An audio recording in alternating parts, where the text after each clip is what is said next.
the sleep science and insomnia solution. Beat insomnia and sleep deprivation with science-backed sleep hygiene, natural remedies, and CBT strategies for deep, restorative rest and anxiety-free nights by Lucas Finch. Introduction. In early January 1964, a 17-year-old boy named Randy Gardner decided to do something that most of us try to avoid at all costs. He wanted to see how long he could stay awake. He wasn't doing it for a secret government mission or a medical study. He was just a high school student in San Diego who wanted to win a science fair. Randy and his two friends thought it would be a fun challenge. They wanted to break the world record for staying awake, which was then 260 hours. They had no idea what they were about to put Randy's brain through. As the days went by, the fun part of the experiment vanished. By the second day, Randy started having trouble focusing his eyes. By the third day, he became moody and struggled to say simple tongue twisters. By the fourth day, things took a dark turn. Randy began to see things that weren't there. He mistook a street sign for a person. He imagined he was a famous football player. His brain was so hungry for rest that it began to leak dreams into his waking life. By the time he reached the ninth day, his thoughts were fragmented. He couldn't finish sentences. When he finally hit the 264-hour mark, 11 days and 25 minutes without a wink of sleep, he was asked to subtract 7 from 100 repeatedly. He started at 100, got to 65, and then simply stopped. When asked why he stopped, he said he forgot what he was doing. Randy's story is famous in the world of science because it showed us that the brain is not a machine that can just keep running. It is more like a battery that must be recharged or a house that must be cleaned every single night. When we don't sleep, the trash in our brain builds up. Our focus blurs. Our emotions become raw and jagged. We become strangers to ourselves. While Randy's experiment was extreme, most of us are living through a slower, quieter version of it every day. You might not be trying to break a world record, but you might feel like you are at the end of your rope. You know the feeling. It's the heavy weight in your eyelids during a 2:00 p.m. meeting. It's the way you snap at your partner or your kids over something small because your patience has worn thin.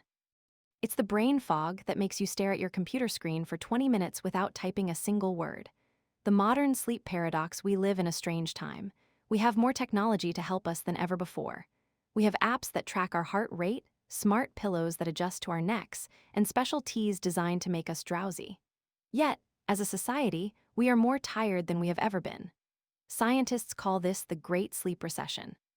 Over the last 20 years, the number of people struggling with insomnia has jumped by 30%. We are wired but tired. This is a special kind of exhaustion where your body feels like lead, but your mind feels like a racing car. You lay down in bed, desperate for rest, but the moment your head hits the pillow, your brain decides it's the perfect time to review every mistake you made in 2012. You think about that email you forgot to send. You worry about a bill. You wonder if that weird sound in the hallway was a ghost or just the house settling. This isn't just an annoying problem, it's a dangerous one. When we are sleep deprived, we aren't just tired, we are impaired. In 1989, a giant oil tanker called the Exxon Valdez crashed into a reef, spilling millions of gallons of oil into the ocean. It was one of the worst environmental disasters in history. When investigators looked into why it happened, they found a shocking detail. The third mate, who was in charge of the ship, had only slept 6 hours in the previous 48 hours. He wasn't drunk or reckless. He was just a man whose brain had shut down because it was starving for rest. When you drive to work on 4 hours of sleep, or when you try to make an important life decision while exhausted, you are functioning with the same level of focus as someone who is legally intoxicated. Your brain simply cannot do its job. Why this book is different. If you're reading this, you have probably already tried the basic advice. You've been told to just relax. You've been told to drink warm milk or stop looking at your phone. If it were that easy, you wouldn't be here. Insomnia is not just a lack of sleep, it is a cycle of dread.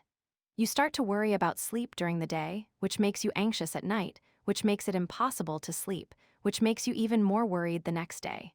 This book is designed to break that cycle. We are going to look at the real science of how your brain works. We aren't going to use tricks or hacks that only work for a night or two. Instead, we are going to look at how to rebuild your relationship with rest from the ground up.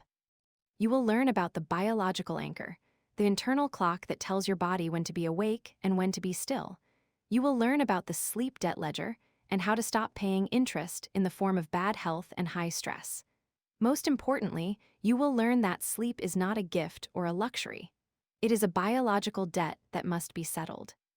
By the end of these chapters, you will move from being a sleep martyr, someone who views rest as a waste of time or an enemy, to being a master of rest. You will have a toolkit of strategies to handle the 3:00 a.m. wake-up calls without panicking. You will know how to set up your bedroom so it feels like a sanctuary instead of a prison. You will regain the mental clarity and emotional strength that you thought you had lost forever. This approach isn't based on guesswork. It's based on decades of research, including the work of pioneers like Nathaniel Clayton, who lived in a dark cave for a month just to see how the human body reacts to the absence of the sun. It's based on modern breakthroughs like the 2017 Nobel Prize in Medicine, which finally proved exactly how our internal clocks are built into our very DNA. The view from the kitchen island. To understand how this journey looks in real life, we need to meet Alina Rodriguez. Alina is 38 years old and lives in Austin, Texas. On paper, she is doing great. She is a senior project manager at a tech company that is growing fast. She is married to Marcus, and they have 2 energetic children, ages 4 and 6. Alina is known for being meticulous. She never misses a deadline. She is the person everyone turns to when things get messy at work. But Alina has a secret. She is falling apart. It is 2:15 a.m. on a Tuesday. Alina is standing in her kitchen, leaning against the cold granite island. The only light comes from the little blue numbers on the toaster. Her head feels like it's buzzing, a dull vibration that never quite goes away. She is physically exhausted, her legs ache and her eyes sting, but her mind is spinning. She is currently doing what experts call revenge bedtime procrastination. Because her day is filled with meetings, demands from her boss, and the needs of her children, she feels like she has no time for herself. So, when the house finally goes quiet at 10:00 p.m., she doesn't go to sleep. She sits on the couch and scrolls through her phone for 3 hours. It's her way of reclaiming her time. But the price she pays is steep. Tonight, she tried to go to bed at 1:00 a.m., but she woke up an hour later, her heart racing. She started thinking about a presentation she has on Thursday. Then she started worrying about whether she signed the permission slip for her daughter's school trip. Now, she is in the kitchen, trying to remember if she sent a crucial email to a client before she logged off. Alina looks at the toaster and realizes she can't remember what she did 4 hours ago. Her memory is full of holes.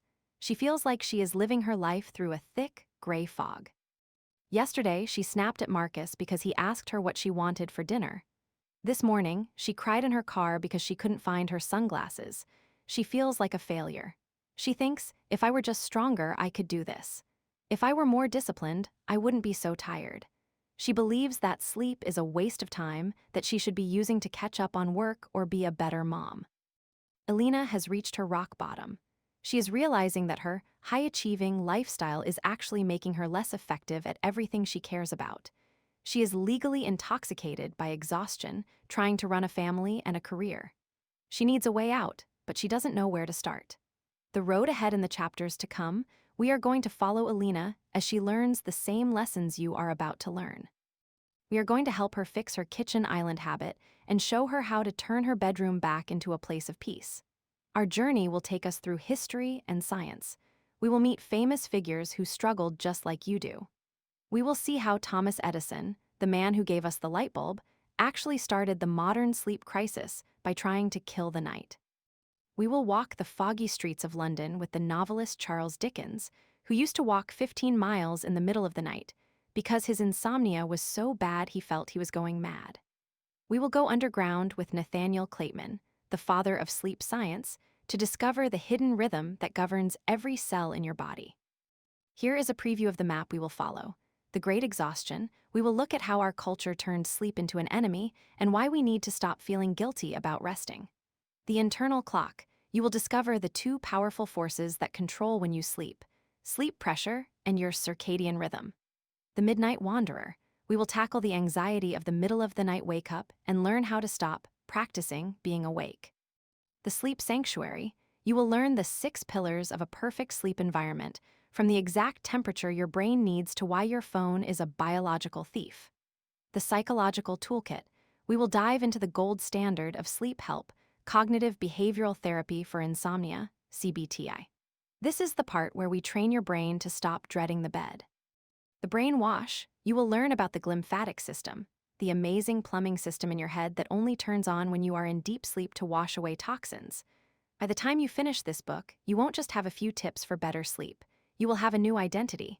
You will no longer be someone who struggles with sleep. You will be someone who understands their body, honors their biology, and wakes up feeling like the best version of themselves. The fog can lift. The buzzing in your head can stop. The kitchen island doesn't have to be your 2:00 a.m. destination anymore. The sun is going down and the night is coming. This time, we are going to be ready for it. Let's begin. Chapter 1: The Great Exhaustion. Dr. Aris was a man who understood the value of things that most people ignore. He lived in a small house filled with ticking clocks and old books. When I first met him, I was a young student who thought that staying up all night was a badge of honor. I bragged about how much work I could get done while the rest of the world was dreaming. I thought I was winning a race that no one else knew we were running. One afternoon, Dr. Aris sat me down in his kitchen. He didn't give me a lecture. Instead, he pulled out a heavy, leather-bound book.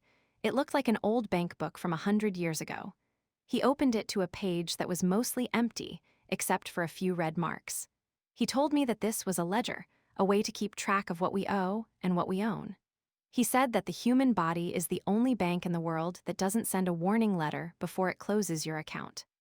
He explained that every time I skipped a few hours of rest to finish a project or watch a show, I wasn't saving time. I was taking out a loan, and like any loan, it came with a very high interest rate.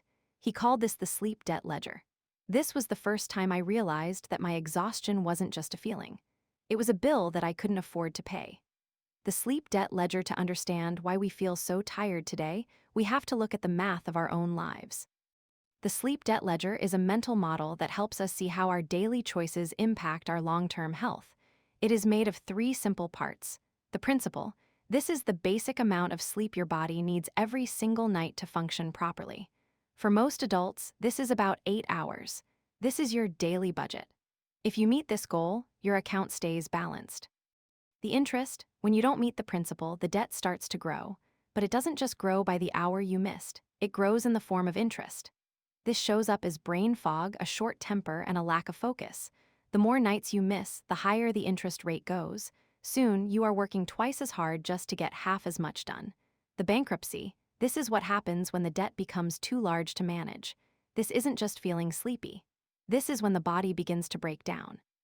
It can look like getting sick all the time, feeling constant anxiety, or having a burnout that lasts for months. Dr. Aris showed me that most of us are living in a state of constant debt. We try to pay it back on the weekends by sleeping in late, but the ledger doesn't work that way. You can't fix a week of missed sleep with one long Sunday nap any more than you can fix a week of missed meals by eating 10 pizzas at once. The problem is that our entire culture has been built to make us ignore this ledger. We have been taught that sleep is an enemy to be conquered. This idea didn't start with us. It started over 100 years ago in a laboratory in New Jersey. The man who killed the night in the late 1880s, the world was a much darker place. When the sun went down, the day was mostly over. People used candles or gas lamps, but they were dim and flickered. Most people went to bed shortly after dark because there wasn't much else to do. This was the natural rhythm of human life for thousands of years. Then came Thomas Edison. Edison was a brilliant inventor, but he was also a man who was obsessed with work. He lived in Menlo Park, New Jersey, in a lab that hummed with activity at all hours.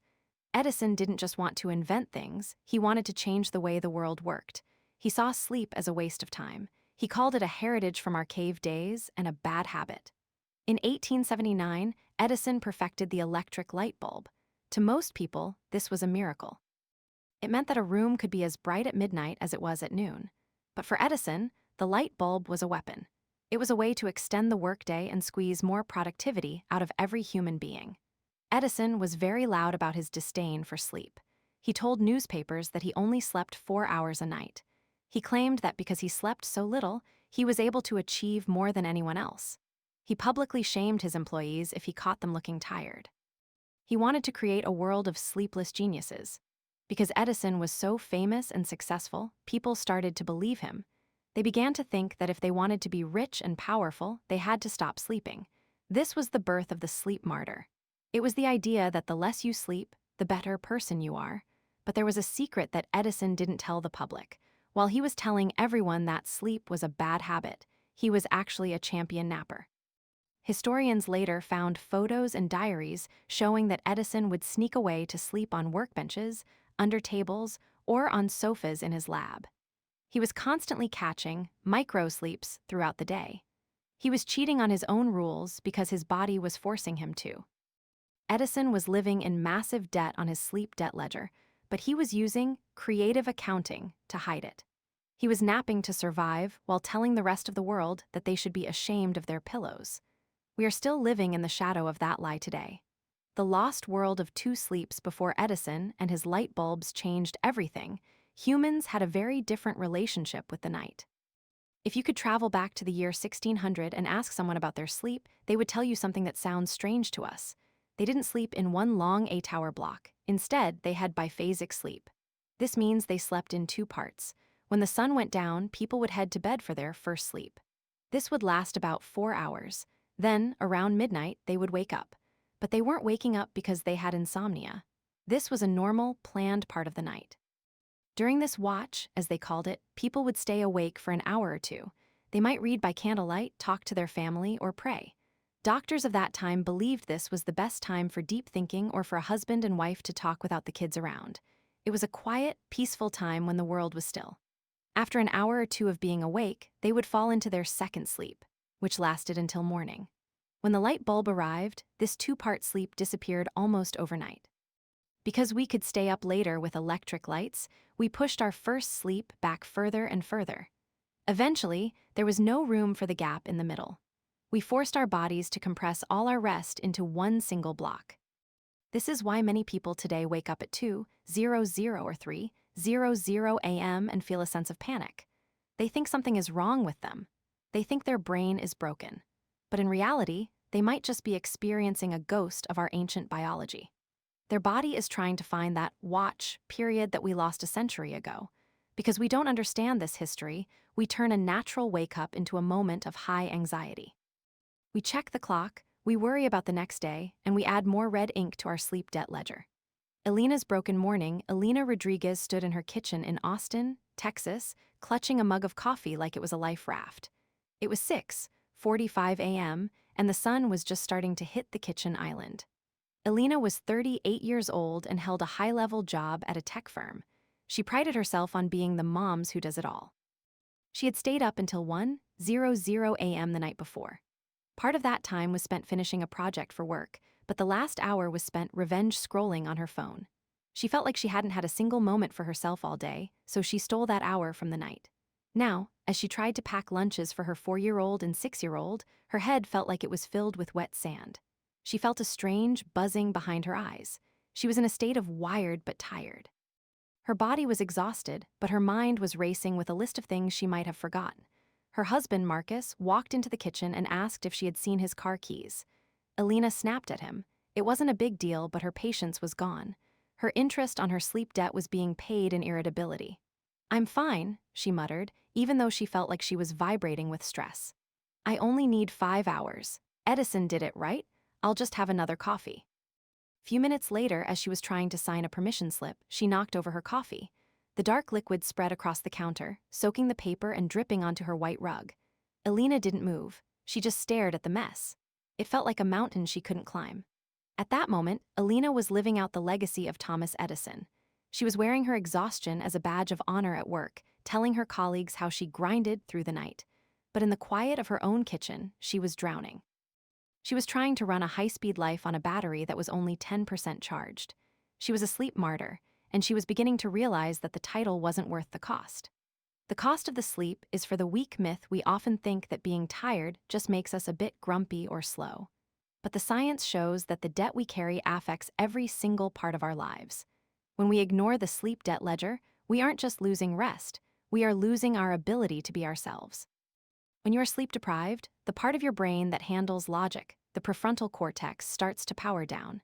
Meanwhile, the part of your brain that handles fear and anger, the amygdala, becomes much more active.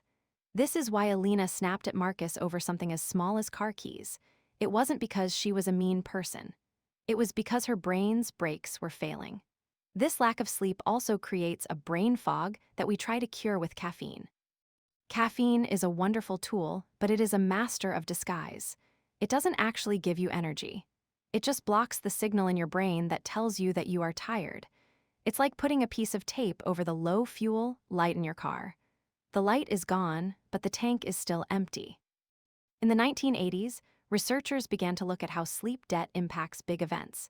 They looked at the Exxon Valdez oil spill, where a massive ship hit a reef and spilled millions of gallons of oil into the ocean. They found that the person in charge of steering the ship had only slept 6 hours in the previous 2 days. His brain was functioning at the level of someone who was legally drunk. We might not be steering oil tankers, but we are steering our families, our careers, and our health. When we operate on a massive sleep debt, we are making micro-errors all day long. We make bad food choices because our hunger hormones are out of balance. We make poor financial decisions because our risk management centers are tired. We lose the mental clarity that makes us good at our jobs. Balancing the ledger. So, how do we start to pay back the debt? How do we stop being sleep martyrs and start being masters of rest? The first step is to change the way we look at sleep. We have to stop seeing it as a luxury or a waste of time. We have to see it as a biological requirement, just like breathing or eating. In Dr. Eris's ledger, you couldn't just wish the debt away. You had to make a plan. You had to decide that the principal, those 8 hours, was the most important appointment on your calendar. Many people think they can't afford to sleep. They have too much to do, but the reality is that you can't afford not to sleep. When you are well rested, you can do in 4 hours what takes a tired person 8 hours to do. You become more efficient, more creative, and more resilient. Alina started her journey by making one small change. She decided to stop looking at her phone at 10:00 p.m. She didn't try to fix everything at once. She just wanted to stop the debt from growing any larger. She realized that the me time she was stealing from the night was actually stealing her lifetime the next day. She began to see that sleep wasn't something that happened to her. It was something she had to protect. She had to become the guard of her own rest.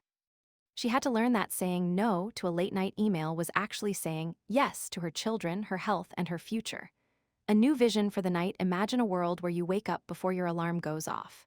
Your head feels clear, and the buzzing of anxiety is gone. You don't need 3 cups of coffee just to remember your own name. When your spouse or child asks you a question, you respond with kindness instead of a sharp word. This isn't a fantasy. It is what happens when the sleep debt ledger is balanced. When you give your brain the time it needs to rest, it performs a cleanup process. It washes away the toxins that build up during the day. It organizes your memories and solves problems while you are unconscious. You wake up with new eyes to face the world. We have spent over a century trying to follow Thomas Edison's lead. We have tried to turn ourselves into machines that never stop. But we are not machines. We are biological beings with deep, ancient rhythms that cannot be ignored without a price. The great exhaustion that we see all around us, in the tired faces at the grocery store and the stressed-out workers in our offices, is not a permanent state. It is a choice we have been trained to make, but we can choose differently. We can decide that the night is not a territory to be conquered, but a sanctuary to be enjoyed. We can stop bragging about our all-nighters and start valuing our dreams. We can settle the debt and reclaim the energy that has been missing for so long. The path from sleep martyr to master of rest begins with a single night of choosing yourself over your to-do list. It begins with realizing that the most productive thing you can do today is to prepare for a great tomorrow. The ledger is open, and for the first time in a long time, you have the power to write a new story in its pages. Chapter 2: Why does the brain refuse to tea? Imagine 2 people living in the same city, working the same hours, and facing the same daily stress. We will call them Alex and Sarah. Alex treats his body like a machine that should obey his every command. When he feels a dip in energy at 2:00 p.m., he forces it back up with a double espresso. When he gets home late and wants to unwind, he stares at a glowing tablet for 3 hours, scrolling through news and videos. He goes to bed at midnight one night and 2:00 a.m. the next. Every morning is a battle with a loud alarm clock and a foggy brain. Alex believes his brain is just broken because it won't shut off when he finally hits the pillow. Sarah views her body differently. She treats her energy like a garden that needs specific conditions to grow. She drinks her coffee in the morning but stops by noon. She spends 15 minutes on her porch after breakfast, letting the morning sun hit her face. In the evening, she dims the lights and puts her phone in a drawer. She goes to bed and wakes up at nearly the same time every day. Sarah doesn't have a magic brain, she just understands the invisible rules that govern her rest. Most people who struggle with sleep think they are like Alex, trapped with a mind that refuses to quit. They think sleep is something you do, like a task on a list. When they can't do it, they feel like they have failed. But sleep isn't a task.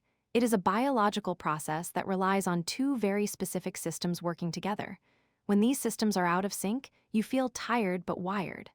You are physically exhausted, but your brain is humming like a refrigerator in a quiet kitchen. The myth of the light switch. A very common mistake is believing that the brain works like a light switch.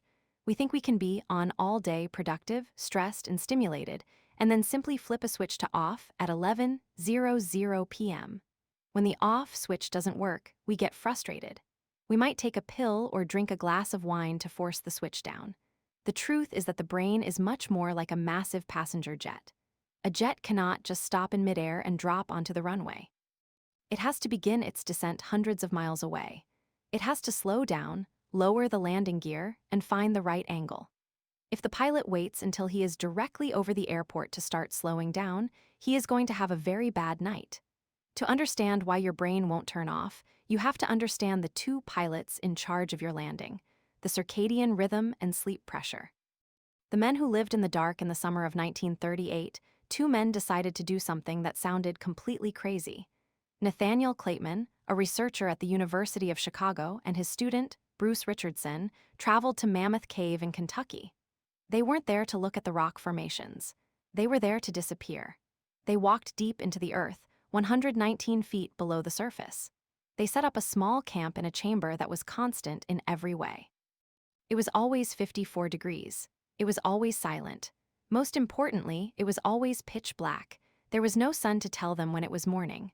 There were no birds to wake them up. They had no contact with the outside world.